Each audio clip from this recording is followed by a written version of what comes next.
রথযাত্রার দিন কাছে, তাই রানী রাজাকে বললে, চলো রথ দেখতে যাই। রাজা বললে, আচ্ছা। ঘোড়াশাল থেকে ঘোড়া বেরোলো, হাতিশাল থেকে হাতি, ময়ূরপঙ্খী যায় সারি সারি, আর বল্লভ হাতে সারে সারে সিপাই সান্ত্রী, দাস দাসী দলে দলে পিছে পিছে চলল। কেবল বাকি রইল একজন, রাজবাড়ি ঝাঁটার কাঠি কুড়িয়ে আনা তার কাজ। সর্দার এসে দয়া করে তাকে বললে, ওরে তুই যাবি তো আয়। সে হাত জোর করে বললে, আমার যাওয়া ঘটবে না। রাজার কানে কথা উঠল, সবাই সঙ্গে যায়, কেবল সেই দুঃখীটা যায় না। রাজা দয়া করে মন্ত্রীকে বললে, ওকেও ডেকে নিও। রাস্তার ধারেই তার বাড়ি।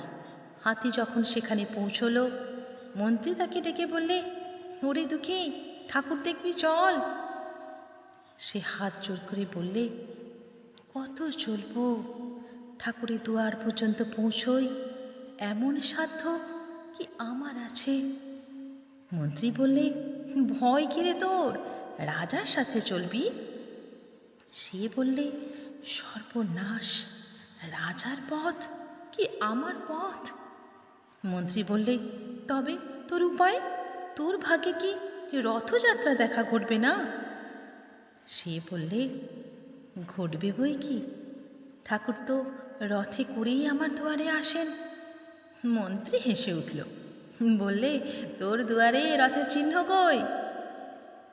দুঃখী বললে, তার রথের চিহ্ন পড়ে না। মন্ত্রী বললে, কেন বলতো? দুঃখী বললে, তিনি যে আসেন পুষ্পক রথে।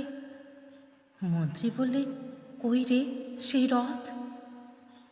দুঃখী দেখিয়ে দিলে, তার দুয়ারে দুপাশে দুটি সূর্যমুখী ফুটে আছে।